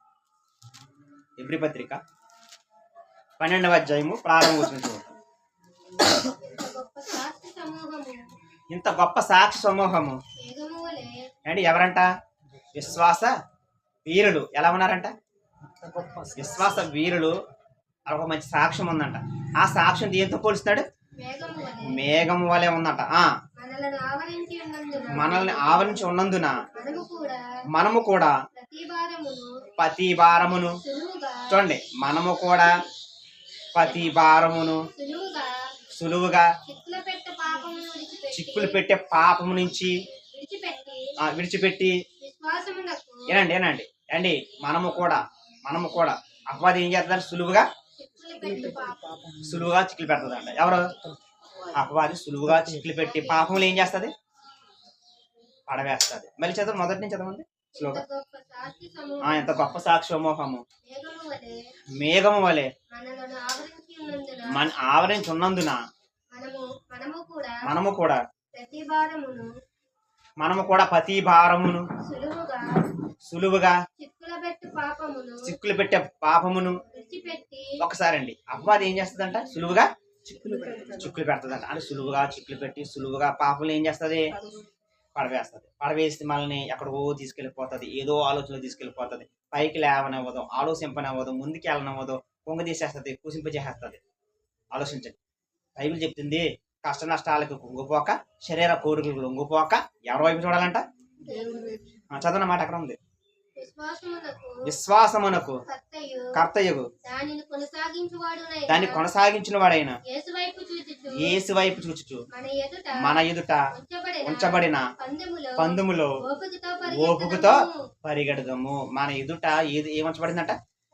మన ఎదుట ఒక పందెం ఉంచబడదు. చూడండి పొందు రంగంలో ప్రియమైన దేవుని వలరా అండి వెనక చూడొచ్చమ్మా, పొందు రంగంలో వెనక చూడొచ్చమ్మా, వెనక తిరిగి చూడకూడదు. ఆ పొందుగు రంగంలో ప్రియమైన దేవుని వేదిక మీద ఏముంటది, బహుమానం ఉంటది. ఆ బహుమానం వైపు చూసి మనం ఏం చేయాలి, పందుగు రంగంలో పరిగెట్టాలి. వెనక చూడొచ్చమా, వెనక చూడకూడదు. పందుగు రంగంలో వెనక చూడకూడదు, వెనక చూస్తే ముందు ఉండిపోతాం అంతే కదా. పందుగు పరిగెట్టినప్పుడు వెనక చూడటం ఏంటి, పరిగెట్టినప్పుడు వెనక్కి ముందుకి ఏ వైపు చూడకూడదు. పరిగెట్టినప్పుడు ఏ వైపు చూడకుండా గురి ఎద్దకే పరిగెట్టాలి. ఎప్పుడైతే అలా గురి ఎద్దగా పరిగెట్టామో మన ఎదుటి ఉంచబడిన పందువులో ఏం చేస్తాం, మనం ఆ బహుమానాన్ని పొందుకుంటాం. అంటే మనకు కూడా బహుమానం ఉందంట, పరలోకం అనే బహుమానం మనకు ఉంది. కాబట్టి ఆ బహుమానాన్ని పొందుకోవడానికి పందుములు వెనక్కి ఎదరకే ఏ వైపు చూడకుండా, కుడుముకు కానీ ఎడమకు కానీ తొట్టిలు పోకుండా గురి ఎద్దకే పరిగెట్టాల. చూసారా, ఎవరి వైపు చూడాలంట, విశ్వాసకర్త దాన్ని కొనసాగించుడు యేసు వైపు చూసి. అంటే మనం ఎవరి వైపు చూడాలంటే యేసు వైపు తప్ప ఎవరి వైపు చూడకూడదండి. అదే అని మనం చెడ్డగా ఉన్నా మన మీద రాలేస్తారు, మంచిగున్నా రాలేస్తారు. చెడ్డగా ఉన్నా రాలేస్తారు, మంచిగా ఉన్నా రాలేస్తారు. ఆలోచించండి ప్రియమైన దేవుని, మనం ఎలా బతికినా యేసుని రాళ్ళు అలాగా వేస్తూనే ఉంటారు. తునీకరించిన వాళ్ళు మనం తునీకరిస్తూనే ఉంటారు. కానీ ఎవరి వైపు చూసినా ప్రియమైన దేవుని వల్ల ఎవరు కామెంట్లు పట్టించుకున్నా మనం ముందుకు వెళ్ళగలమా. సిలువ మీద యేసుప్రభు ఉన్నాడండి, సిలువ మీద యేసుప్రభు ఉన్నాడు. కింద కామెంట్లు, డైలాగులు, అవునా, నువ్వు యూదుల రాజు అయితే, నువ్వు దేవుని కుమారుడు అయితే, నువ్వు దేవుడు అయితే, ఈ మాట మనిషి అన్నాడు అని డౌట్ పడాలా. మనిషి అని కానీ మాయగాడు మోసగాడు. అర్థమవుతుందండి. ఈ మాట ఇస్తుంది ఎవరు, దేవుడు అంటున్నాడు. నన్ను ప్రేమిస్తే నేను ఏం చేస్తాను, తప్పిస్తాను అంటున్నాడు. మరి భయపడచ్చుమా. మనిషి అంటే భయపడాలా, మనిషి కాబట్టి అబద్ధం ఆడతారు కాబట్టి మాట తప్పారు కాబట్టి భయపడాలా, డౌట్ పడాలా మనిషి అంటేనే. కానీ మనిషి అంటలేదు. ఎక్కడ ఎవరు అంటున్నాడు, దేవుడు అంటున్నాడు. నన్ను ప్రేమించిన వారిని ఏం చేస్తాను అంటున్నాడు, తప్పిస్తాను. అది ఏదైనా సరే, అది ఏ ప్రాబ్లం అయినా సరే తప్పిస్తాను. ఇంకా ఇంకేమన్నాడు, అతడు నా నామం ఎరిగిన వాడు కనుక నేను అతన్ని చూసారా కనపరుస్తాను అంటున్నాడు, పైకి రప్పిస్తాను అంటున్నాడు, తలెత్తులా చేస్తాను అంటున్నాడు, నేను తప్పిస్తాను అంటున్నాడు, నీకు గణతిస్తాను అంటున్నాడు. చూసారా ప్రేమ దేని వల్ల ఏం చేస్తాని, ప్రేమిస్తాను. ఆయన విశ్వాసం ఉంచి నిరీక్షణతో ముందుకెళ్ళిపోతే అంటే నిన్ను తప్పిస్తాను, నిన్ను కనపరుస్తాను. కనపరుస్తాను అంటున్నాడా, కనపరుస్తాను అంటున్నాడా, కనపరుస్తానంట. ఆయన విశ్వాసం ఉంచి ముందుకెళ్ళిపోతే. ఇంకా అతను నాకు మొరపెట్టగా నేను అతనికి ఉత్తరం ఇచ్చేదను. ఆ ప్రాబ్లం వచ్చిందని ఇప్పుడు ఏం చేయాలి, మనం మొరపెట్టాలా. మొరపెడితే ఏం చేయాలి, ఏమంటున్నాడు, జవాబు ఇస్తానంటున్నాడు. ఏదైతే మొరపెట్టామో దానికి జవాబు ఇస్తానంటున్నాడు. ఇంకా శ్రమలో నేను అతనికి తోడై ఉండు అని, తోడై ఉంటాను అంటున్నాడా, విడిచిపెట్టానంటున్నాడా, తోడై ఉంటాను. ఇంకా అతన్ని విడిపించి అతన్ని గొప్ప చేసేదను. చూసారా, ఎక్కడైతే అవమానం వచ్చిందో అక్కడ నేను ఏం చేస్తాను అంటున్నాడు, గొప్ప చేస్తాను అంటున్నాడు. నేను ఉన్నాను ధైర్యంగా, నేను గొప్ప చేస్తాను, గణపరుస్తాను, తప్పిస్తాను. ఇంకా ఇంకేమన్నాడు, దీర్ఘాయువు చేత నేను అతను తృప్తిపరిచేదను, నా రక్షణ అతనికి చూపించేదను. సరే, ఎంత పూర్వ చేస్తున్నాడు చూడండి. మనం చేయవలసింది ఏంటి, కేవలం ఆయన్ని ప్రేమించడమే. తగిన సమయంలో మిమ్మల్ని నేను ఇచ్చిస్తాను, అంతవరకు మీరు అంటే దీన మనస్సుకులై నా రెక్కల కింద ఉండండి. తగిన సమయంలో ఏం చేస్తాను అంటున్నాడు, ఇచ్చిస్తాను, అంతవరకు మీరు ఏం చేయాలా, దీన మనస్సుకులై ఆయన రెక్కల కింద మనం ఉండాలంటే, ఆయన ప్రేమించాలంటే, ఆయన ఎందుకు విశ్వాసం అండి, నిరీక్షణ, ఓర్పు, సహనం ఇవన్నీ కలిగి ముందుకి వెళ్ళిపోవాలా అండి. ఆయన మనం విడిచిపెట్టే దేవుడు కాదండి. కానీ ప్రేమ దేని వల్ల మనం ఎంత మాత్రం ఆయన్ని విడిచిపెట్టకూడదు. మనకున్న దేవుడు గొప్ప దేవుడు అండి. అది లోకంలో ఉన్నవాడి కంటే మనలో ఉన్నవాడు, చెప్పండి, లోకంలో ఉన్నవాడి కంటే మనలో ఉన్నవాడు గొప్పవాడు, లేదా మనం నమ్ముకున్నవాడు గొప్పవాడు. మన దేవుడు గొప్పవాడు, ఆయనకు అసాధ్యమైంది ఏది లేదు. అదే కష్ట నష్టాలకు కుంగిపోక, మరి చెప్తున్నాను, కష్ట నష్టాలకు కుంగిపోక, శరీర కోలుకు లొంగిపోక, విశ్వాసకర్త వైపు యేసు వైపు చూసి మనం ఉంచబడిన పందెంలో ఓపుకుతో పరిగెడతాం. కష్ట నష్టాలకు కుంగిపోకూడదు, శరీర కోలుకి లొంగిపోకూడదు, చిన్నదానికి పెద్దదానికి మనం ఒప్పుకోలిపోకూడదు. యేసు వైపు చూసి ముందుకెళ్దాం. ఆయన్ని మనల్ని ఏం చేస్తాను అంటున్నాడు, గణపరుస్తాను, గణతనిస్తాను అంటున్నాడు, తప్పిస్తాను అంటున్నాడు, ప్రేమిస్తాను అంటున్నాడు. ప్రేమ దేని వల్ల ఒక ఉన్నతమైన స్థాయిలో పెడతాను అంటున్నాడు. అంత గొప్ప దేవుడు మనం నమ్ముకున్న ప్రేమ దేని వల్ల. మరి ఒక తుమ్మ చెట్టు కొరకు నేర్చుకున్నాం. ఆ తుమ్మ చెట్టు తెచ్చి ఎక్కడ పెట్టాడంటే అతి పరిశుద్ధ స్థలంలో పెట్టాడు. ఎన్నో రకాలుగా ఉపయోగించుకున్నాడు. మనల్ని కూడా ఆయన సన్నిధిలో పెట్టుకున్నాడు. మనల్ని కూడా ఆయన పనులకు అనేక రకాలుగా ఏం చేస్తాడు, ఉపయోగించుకుంటాడు. ఒకరు బరకాలేసిలో ఉపయోగించుకుంటాడు, ఒకరు మౌతులు గట్టలో ఉపయోగించుకుంటాడు, ఒకరు పత్రికలు పంచిపెట్ట ఉపయోగించుకుంటాడు, ఒక వాక్యం చెప్పి వారికి ఉపయోగించుకుంటాడు. అనేక రకాలుగా మనల్ని ఏం చేస్తాడు, ఉపయోగించుకుంటాడు. అర్థమవుతుందండి. మనల్ని కూడా వాక్యంతో ఏం చేస్తాడు, పొదుగుతున్నాడు. అని మనం వాక్యంతో పొదగబడాలా అండ్ వాక్యంతో అలంకరించబడాలా, వాక్యంతో మనం అలంకరించబడాలా. అప్పుడు మనకి ఏమొస్తుంది, ఘనత వస్తుంది. దేవుని సామస్సులు ఎంత ఉంటే అంత మంచిది అండి. దేవుని సామస్యంలో ఉండాలి మనం, ఎంత ఉంటే అంత మంచిది. దేవుని సామస్యంలో ఉంటే ప్రేమ దేని వల్ల ఏ శోధన ఏ రూపంలో మనకి రాదు. ఆయన ఎంత సామస్యంలో ఉంటే అంత మంచిది. మరి అట్టి వారికి ఉండాలని కోరుచు. మరి ఆ తుమ్మ చెట్టుకి ఎలాగైతే విలువనిచ్చాడో, విలువ లేని ఆ తుమ్మ చెట్టుకి ఈరోజు మనకు కూడా అంత విలువనిచ్చాడు. ఆ తుమ్మకారిని ఎలాగైతే బంగారంతో పొదుగాడో, మనం కూడా బాక్సులు బంగారంతో పొదుగుతున్నాడు. దానికి ఎంతైతే ప్రాధాన్యత ఇచ్చాడో మనకు కూడా అంత ప్రాధాన్యత ఇస్తున్నాడు. దాన్ని ఎవరైతే పట్టించుకోలేదు తుమ్మ చెట్టుని, మనం కూడా మనుషులు ఏం చేయాలి, పట్టించుకోరు. కాబట్టి ఆ తుమ్మకాన్ని దేవుడు పట్టించుకున్నాడు. దేవుడు కూడా మనల్ని ఏం చేస్తాడు, పట్టించుకోడు. ఎవరు పట్టించుకోపోయినా దేవుడు మనల్ని పట్టించుకోడు. ఆ తుమ్మ చెట్టుని చూడండి, ఎవరు పట్టించుకోరు, కానీ దేవుడు పట్టించుకున్నాడా? మరి మనల్ని ఎవరు పట్టించుకోరు, దేవుడు పట్టించుకోడు. ఆ తుమ్మ చెట్టుని ఎవరైనా చూసారా? చూడలేదు. మనల్ని కూడా ఎవరు చూడరు, కానీ దేవుడు చూస్తాడు. అర్థమవుతుందండి. దేవుడు మంచి ఘనతనిచ్చాడు, దానికి మంచిగా వాడుకున్నాడు. దేవుడు మనకు కూడా మంచి ఘనత ఇస్తాడు, మంచిగా వాడుకుంటాడు. మనం విశ్వాసంతో, నిరీక్షణతో, ఓర్పుతో అండి, నిరీక్షణతో మరి ముందుకెళ్ళేవారుగా ఉండాలని, మరి కష్ట నష్టాలకు కుంగిపోక, శరీర కోరికలకు లొంగిపోక, విశ్వాసాన్ని కర్త యేసు వైపు చూసి మన ఎదుట ఉంచబడిన పందులు ఊపుతో పరిగెడదాం. అట్టి వారికి ఉండాలని కోర్చు. చక్కగా మీ అందరికీ నా వందలు తెలియజేస్తున్నాను. ప్రేమ దేని వల్ల మంచిది. మన అందరూ ఇచ్చినట్లయితే ముగింపు ప్రార్థన చేసుకుందారు. ప్రార్థన ఆస్ప్రార్థన తీసుకుందాం. ప్రార్థన అవసరం అంటే కోరండి. మరి సభనార్ కుటుంబం వరకు ప్రార్థన చేయండి. ప్రార్థన అవసరం అంటే కోరండి ఎవరండి. సరే, ప్రార్థన చేసుకుందాం. ప్రేమ నమ్మకం కలిగిన మా ప్రియ పరలోకపు తండ్రి, మీ పరిశుద్ధ నామాన్ని బట్టి తండ్రి, మొట్టమొదటిగా మీకు స్తుతులు స్తోత్రాలు తండ్రి. తండ్రి, ఒక తుమ్మ చెట్టుని బట్టి తండ్రి ఎన్నో విషయాలు నేర్చుకున్నాం. తుమ్మ చెట్టు తండ్రి ఎవరు ఉపయోగించుకోరు, చూడరు, పట్టించుకోరు తండ్రి. ఎక్కడో ఉంటుంది. అలాంటి తుమ్మ చెట్టు లాంటి మమ్మల్ని తండ్రి మరి అంధకార సంబంధం అధికారులు ఉన్న మనల్ని విడుదల చేసి మీ ప్రియకుమారుడు సంఘ సభ్యులుగా, రాజ నివాసులుగా తండ్రి చేసినందుకు, మనల్ని మీ రాజ్యంలో పెట్టుకున్నందుకు మీకు వందనాలు తండ్రి. మీ ప్రియకుమారు రాజ్యంలో పెట్టుకున్నందుకు మీకు వందనాలు తండ్రి. ఆ మనసాన్ని ఎలాగైతే అతి పరిశుద్ధాలలో పెట్టావు తండ్రి, బంగారంతో పొదుగు మమ్మల్ని కూడా ఇంకో మీ పరిశుద్ధ సంఘంలో పెట్టి తండ్రి మమ్మల్ని కూడా బంగారంతో పొదుగుతున్నాము తండ్రి. దాన్ని ఎలాగైతే తుమ్మ చెట్టుని ఎవరైతే పట్టించుకోరో తండ్రి, మనుషులు కూడా మమ్మల్ని పట్టించుకోరండి తండ్రి. తుమ్మ చెట్టు మీరు ఎలాగైతే పట్టించుకున్నారో మీరు మమ్మల్ని పట్టించుకుంటారని చూస్తారని తండ్రి. ఎన్నెన్నో విషయాలు నేర్చుకున్నాం తండ్రి. మరి స్థాపన గారి కుటుంబాన్ని గుర్తు చేసుకోండి, జ్ఞాపకం చేసుకోండి తండ్రి. వాళ్ళ ఇంట్లో ఉన్న ప్రాబ్లం మీకు తెలుసు తండ్రి. మరి కుంగినారు లేవనెత్తండి తండ్రి. మరి గుండె చెదున్నారు బాగు చేయండి తండ్రి. మళ్ళీ ఇంకో ఆరాధన జరిగించడానికి తండ్రి, నూతనంగా మళ్ళీ జరిగించుకోవడానికి తండ్రి, ఇలా ముందుకెళ్ళడానికి ముందు అనేక కార్యాలు చేయడానికి ఇచ్చిన అవకాశాన్ని బట్టి మీకు స్తుతులు స్తోత్రాలు తండ్రి. కుంగిన వారిని లేవనెత్తివాడు అన్నాం, ఇంకో లేవనెత్తు తండ్రి కుటుంబాన్ని తండ్రి. మరి కనపరుస్తున్నావు, కనపరిచావు, తప్పిస్తున్నావు, తప్పించవు తండ్రి. మరి నా రక్షణ చూపిస్తానన్నావు, చూపించవు తండ్రి. దీర్ఘాయుతో నింపుతున్నావు తండ్రి, నింపవు తండ్రి. మరి గుండె చెదురున్నారు, బాగు చేసావు తండ్రి. మళ్ళీ తండ్రి ఇంకో ఆరాధన జరిగించుకోవడానికి తండ్రి గొప్ప అవకాశం ఇచ్చినందుకు మీకు వందనాలు తండ్రి. ఈ ఆరాధన ఇంకా ముందుకెళ్ళడానికి, ఈ సంఘం ద్వారా ఇంకా కొన్ని కార్యాలు జరగడానికి తండ్రి మరి కృప చూపండి, గొప్ప కార్యం చేయండి, ఆశ్చర్యకారం చేయండి. మళ్ళా తండ్రి ఇంతకుముందు ఎలా చేస్తారో మీ కార్యాలు అలా చేయడానికి తండ్రి అటు సత్సామర్థ్యం దయచేయమని, కనికరం, జాలి, దయ, కృప ఇంకా బిడ్డలు తోడై ఉంచమని అడుగుతాం, వేడుకుంటున్నాం, బతిమాలుకున్నాం తండ్రి. తపన వారు పనులు తోడై ఉండండి, పని వరకు చంపకూర్చండి. గుజ్జు పనిలోని, నాగరాజు పనిలోని మరి తోడై ఉండండి, వాళ్ళకి పనులు చంపకూర్చండి తండ్రి. తండ్రి కొన్న సహోదరులు పేరున ప్రతి ఒక్కరిని కూడా వాళ్ళ పనిలో తోడైనండి. ప్రతి ఒక్కరిని దీవించండి, ఆశీర్వదించండి తండ్రి. సొంత తమ్ముడు ఆనంద్ తండ్రి హైదరాబాద్ లో ఉన్నాడు, ఆ బిడ్డను దీవించండి, ఆశీర్వదించండి తండ్రి. ఆ బిడ్డ ఎక్కడ ఉన్నాడు తండ్రి, అక్కడ మీ రక్షణ మీకు కాపుతల ఇవ్వండి తండ్రి. మీ రక్షణ మీకు కాపుతల ఇవ్వండి తండ్రి. ఆ బిడ్డకు మారు మనసు ఇవ్వండి, మంచి మనసు ఇవ్వండి తండ్రి. రక్షణ కాపుతలు ఇచ్చి మారు మనసు ఇచ్చి తండ్రి మరి ఏ పని చేసుకుంటాడు ఆ పని చక్కగా చేసుకోవడానికి ఒక చెప్పండి తండ్రి. ఆ పనిలో తోడైవ్వండి. అక్కడ ఉన్న యజమానులు మంచి మనసు ఇవ్వండి. మరి అక్కడున్న తోడుగా ఉన్న బిడ్డలు కూడా మంచి మనసు తండ్రి. లోకం వైపు చూడకుండా, లోకం ఆకర్షించకుండా తండ్రి, అపవాది కూడా తండ్రి వెళ్ళవేయకుండా తండ్రి, అపవాది చిక్కుల్లో పడకుండా తండ్రి మరి తప్పించి తండ్రి తన పని చేసుకుంటూ చక్కగా ఉండడానికి కూడా చెప్పండి తండ్రి. ఆ బిడ్డకి మారు మనసు, మంచి మనసు, ఆ బిడ్డకి రక్షణ కాపుతలు తెచ్చేయమని, ఆ బిడ్డతో ఉన్న బిడ్డ కూడా రక్షణ కాపుతలు తెచ్చేయమని, వాళ్ళ యజమానులు కూడా మరి ఎవరైతే ఉన్నారో వాళ్ళు కూడా రక్షణ కాపుతలు తెచ్చేయండి. ఆ బిడ్డను దీవించి ఆస్వాదించండి తండ్రి. సంఘ నాన్నడికి అభివృద్ధి చేయమని తండ్రి. ఎలా ఆరాధన జరిగింది, ఇలా జరగడానికి, నిత్యం జరగడానికి కృప చెప్పండి. ఏ అడ్డు ఆటంకాలు రాకుండా ఇంకా ముందుకు వెళ్ళడానికి తండ్రి కృప చెప్పమని, చక్కగా ఈ ఆరాధన ఇంకా తండ్రి విస్తారంగా జరిగించుకోమని, ఉన్న పత్తి బిడ్డలు పేరున తండ్రి దీవించి ఆశీర్వదించి స్వస్థపరిచి బలపరిచి ఆరోగ్యం, ఆయుష్యం అని అడుగుచ్చు తండ్రి. ఇదిగా కూడుకున్న పర్యాంతం మీ కృపను తోడించమని, నాగరాజు పనిలో తోడండి తండ్రి.